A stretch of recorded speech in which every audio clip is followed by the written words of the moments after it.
ഇന്നാണ് മക്കളെ ആ ഒരു ദിവസം. നമ്മുടെ വീടിന്റെ ഫ്രണ്ടിൽ തന്നെ ഒരു അംഗനവാടി ഉണ്ട് കേട്ടോ. ആ അംഗനവാടി കലോത്സവത്തിന് ഞാനാണ് അവിടുത്തെ കുട്ടികളെ ഡാൻസ് പഠിപ്പിക്കുന്നത്. അപ്പൊ റിനുമോളും കളിക്കുന്നുണ്ട്. ഡാൻസ് പഠിപ്പിക്കാൻ പോയി അവളും ആ സ്റ്റെപ്പുകളൊക്കെ നല്ല മനപ്പാടാക്കി വെച്ചേക്കുക കേട്ടോ. അപ്പൊ ടീച്ചർ പറഞ്ഞു എന്തായാലും അവളും കൂടെ കയറ്റിക്കോന്ന്.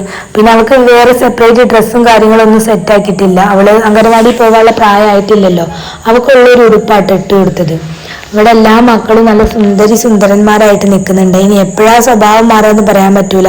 ചില കുട്ടികൾ സ്റ്റേജിൽ കയറുന്നേ ഇല്ല, കരഞ്ഞ് പുറത്തിറങ്ങാട്ടോ ചെയ്യണത്. ഇവരുടെ സ്വഭാവം എന്താണെന്തോ എന്ന് കണ്ടറിയണം. അതിൻ്റെ ഇടയ്ക്ക് ഋത്തൂസിന് ബോറടിക്കുന്നുണ്ട് എന്നും പറഞ്ഞിട്ട് ഇന്നെ വെറുപ്പിക്കാൻ തുടങ്ങിയതാണ്. പിന്നെ ഞങ്ങൾ സ്റ്റേജിന്റെ ഫ്രണ്ടിൽ തന്നെ പോയിരുന്ന് നമ്മുടെ നമ്പർ വിളിക്കുന്നത് കാത്തു നിൽക്കാട്ടോ. അതിൻ്റെ ഇടയ്ക്ക് ഒരു ഗാനമേള ഉണ്ടായിരുന്നേ, അതിൽ കയറി കളിച്ചതാട്ടോ റിനുമോള് ഡാൻസ്. അതിലും നന്നായിട്ട് തന്നെ അവള് കളിച്ചിട്ടുണ്ട് കേട്ടോ. അതൊക്കെ കഴിഞ്ഞ് പിന്നെ ഞങ്ങളെ ഊഴത്തിന് വേണ്ടി വീണ്ടും വെയിറ്റ് ചെയ്യാണ്. അപ്പൊ ഞങ്ങളെ ഊഴം എത്തിയിട്ടോ. അവര് നല്ല പോലെ തന്നെ കളിച്ചിട്ടുണ്ട്. ചില സ്റ്റെപ്പുകളൊക്കെ തെറ്റിച്ചിട്ടുണ്ടെങ്കിലും ഞാനിങ്ങനെ കാണിച്ചു കൊടുക്കുന്നതുകൊണ്ട് തന്നെ അത് വേഗം തന്നെ അവർക്ക് മനസ്സിലാവുന്നുണ്ട്. അതൊക്കെ കഴിഞ്ഞ് നേരെ പോയത് ഫുഡ് കഴിക്കാനാട്ടോ. നല്ല നെയ്ച്ചോറും കോഴിക്കറിയും ഒക്കെ ഉണ്ടായിരുന്നേ, നല്ല ടേസ്റ്റ് ഉണ്ടായിരുന്നേ.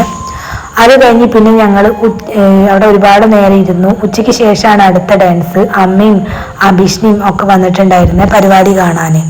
പിന്നെ മക്കളെ അടുത്ത പരിപാടിക്ക് വേണ്ടിയിട്ട് ഒരുക്കുകയാണ്. ഈ ഒരു ഡ്രസ്സൊക്കെ ഞാൻ പോയി സെലക്ട് ചെയ്ത് സെറ്റാക്കിയതാട്ടോ. റിനുമോൾ അപ്പോഴേക്കും മുടിയൊക്കെ കെട്ടിയത് അഴിച്ചിട്ടാഞ്ഞേ.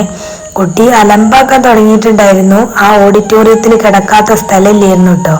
എല്ലാവരും ലിപ്സ്റ്റിക് ഒക്കെ ഇട്ട് കൊടുക്കുന്നത് കണ്ടിട്ട് സ്വന്തമായിട്ട് ലിപ്സ്റ്റിക് ഇടണം എന്നൊക്കെ പറഞ്ഞിട്ടാട്ടെ ഈ കിടന്നുരുളണത്. ഞങ്ങൾ എന്തായാലും ആ ഓഡിറ്റോറിയം മൊത്തം തുടച്ച് ക്ലീൻ ആക്കിയിട്ടാട്ടെ പോകുന്നത്. എന്തൊരു അലമ്പായിരുന്നു അറിയോ. കിട്ടുന്ന സ്ഥലത്ത് കിടന്നുരുണ്ട് മറിയേ. എൻ്റെ അമ്മോ. ഇങ്ങനെ ഒരു വിധത്തിൽ ഞാൻ മുടിയൊക്കെ കെട്ടി അടുത്ത ഡാൻസിൽ സ്റ്റേജിലും കയറ്റിയിട്ട് ഇത് നമ്മളെ മക്കളെല്ലാവരും നല്ലപോലെ തന്നെ കളിച്ചിട്ടുണ്ടായിരുന്നേ. ഞങ്ങൾ സമ്മാനം വാങ്ങാനൊന്നും അവിടെ നിന്നിട്ടില്ലായിരുന്നു കേട്ടോ. ടീച്ചർ കൊണ്ടു തരാട്ടോ ചെയ്തത്. അങ്ങനെ ഡാൻസൊക്കെ കഴിഞ്ഞ് ടീച്ചർ ഇവിടെ ഡ്രസ്സും കാര്യങ്ങളൊക്കെ എടുത്ത് വെക്കുന്നുണ്ട്. അപ്പം എല്ലാവരും വീട്ടിലേക്ക് പോരാനുള്ള പരിപാടി നോക്കാട്ടോ. അപ്പം ഇന്നത്തെ വീഡിയോ